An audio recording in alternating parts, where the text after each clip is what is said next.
কিছু কিছু সিনেমা ভয় ধরায়। ভয় ধরায় কারণ একজন পুরুষ, সেই পুরুষ তার বাড়ির মহিলা মেম্বারদেরকে যতটা আগলে রাখে, যতটা পারিবারিক স্তরে আগলে রাখে, সেই পুরুষটি বাইরে বেরিয়ে গিয়ে কোনো মহিলা বা কোনো মেয়েকে যখন ধর্ষণ করে, এবং ধর্ষণ করার পরেও বাড়ি ফিরে এসে সে কিন্তু বাড়ির মহিলাদেরকে সমানভাবে রক্ষা করে বা আগলে রাখে। এই যে গল্পের যে ব্যাখ্যা, এই ব্যাখ্যা দিতে বসলে মহারাজা সিনেমাটাকে আপনি কিন্তু পুরোটা অনুভব করতে পারবেন।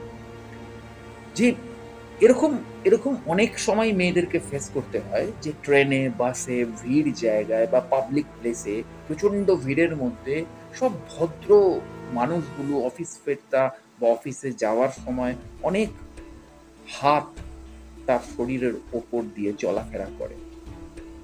অথচ সেখানে কিন্তু কোনো ক্রিমিনাল রেপিস্ট নেই। সেসব কিন্তু সাধারণ বাড়ির মানুষ। যে মানুষগুলো কারোর বাবা, কারোর ভাই, কারোর দাদা, কারোর স্বামী, কারোর ছেলে, তারা কিন্তু বাড়িতে গিয়ে তাদের বাড়ির মহিলা মেম্বারদেরকেই রক্ষা করছে।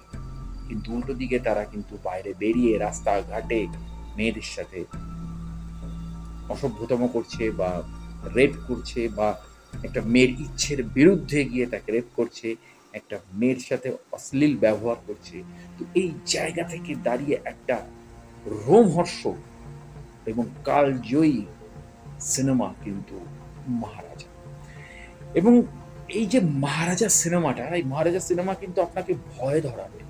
কারণ এই মহারাজার ভিলেন বা এই মহারাজার যে প্রোটাগনিস্ট বা অ্যান্টাগনিস্ট, এরা কিন্তু সব সাধারণ, একদম সাধারণ। বিজয় সেতুপতির ছবি, কেননা বিজয় সেতুপতিকে ভারতবর্ষের অন্যতম বড় অভিনেতা বললে এই মুহূর্তে ভুল বলা হবে না, অন্যতম ভার্সাটাইল অভিনেতা বললে এই মুহূর্তে ভুল বলা হবে না। কারণ হয়তো ইরফান খান থাকলেও, ইরফান খান ভারতবর্ষের সবচেয়ে বড় ভার্সাটাইল অভিনেতা ছিল, তিনি আজকে নেই, কিন্তু না থেকেও তার কাজগুলো রয়ে গেছে।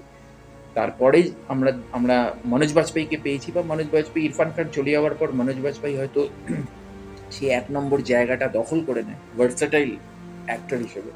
এটা ভার্সাটাইল অভিনেতা হচ্ছে সেই, যে প্রত্যেকটা চরিত্রর মধ্যে নিজেকে পুরোপুরি ইনভলভ করে দেবে, মানে চরিত্রগুলো তার ভেতর ঢুকে যাবে।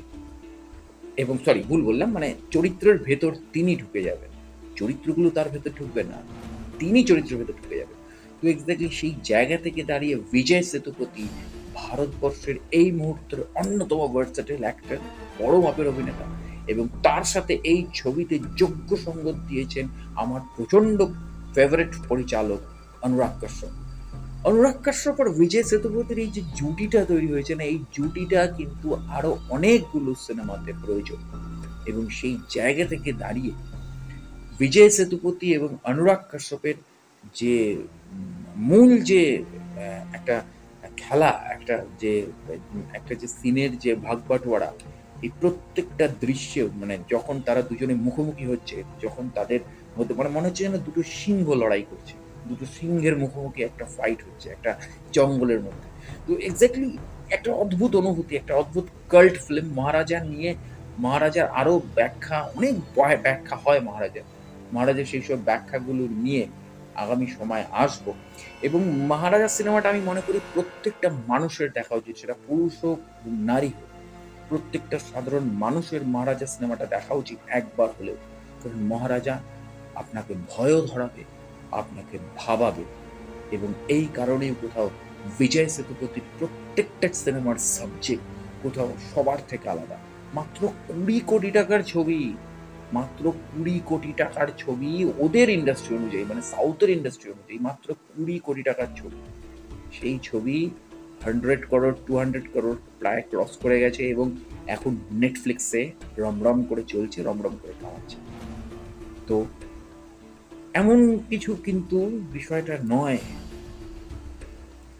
আমরা তবু বাংলা ইন্ডাস্ট্রিতে দাঁড়িয়ে পারি না এই ধরনের গল্পকে প্রেজেন্ট করতে। কারণ আমরা ভাবলেও আমাদেরকে কোথাও বাধা দিয়ে দেওয়া হয়। তো এক্স্যাক্টলি মনের ভেতরে ক্ষোভ অভিমানগুলো থাকবেই। কিন্তু তার সাথে, সাথে বিশ্বের তাবড় সিনেমাগুলো নিয়ে আলোচনাও চলতে থাকবে। তো অবশ্যই আমার চ্যানেলটি সাবস্ক্রাইব করে বেল আইকনের অল নোটিফিকেশনটি অন করে চলে থাকুন। সিনেমা সংক্রান্ত আরো সাবজেক্ট নিয়ে আসছি আমি আমার চ্যানেলে। দেখা হচ্ছে পরের ভিডিওতে।